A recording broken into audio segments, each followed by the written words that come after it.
Aujourd'hui, on est potentiellement à l'aube d'une nouvelle page de l'histoire aéronautique. Et cette nouvelle page, elle est à la convergence de deux tendances fortes. La première tendance forte, c'est des besoins sociétaux. La réduction des émissions de gaz à effet de serre d'une part, mais aussi réussir à déplacer des biens et des personnes dans des métropoles au réseau ferroviaire, routier, ultra saturé. La deuxième tendance, c'est que les évolutions technologiques ouvrent un nouvel univers des possibles en matière technologie.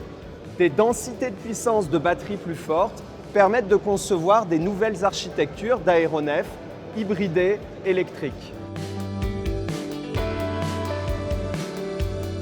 On développe toute une gamme de produits déjà depuis quelques années qui part de la génération électrique, la distribution électrique, le power management et les moteurs électriques.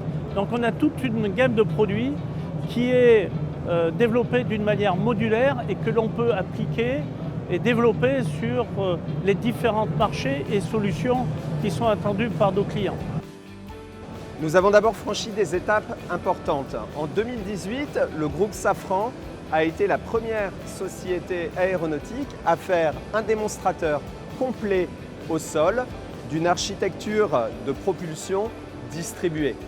Nous allons poursuivre cette feuille de route avec la maturation des différentes briques technologiques, la maturation d'abord de la brique turbogénérateur, puis du système complet et enfin des démonstrations en vol que nous envisageons à partir de la fin 2020, début 2021. L'hybridation ou la propulsion électrique est destinée à plusieurs types de véhicules.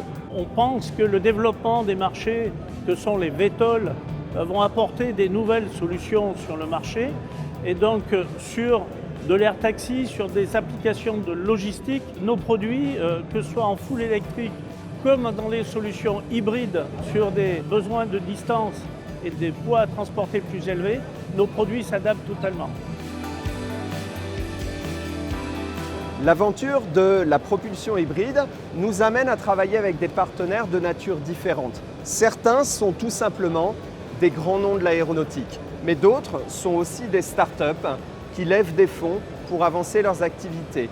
Le nerf de la guerre pour nous, Safran, c'est de savoir travailler indifféremment avec les grands noms de l'aéronautique comme avec les startups et de faire apparaître ce futur de l'aéronautique avec l'ensemble de ces acteurs.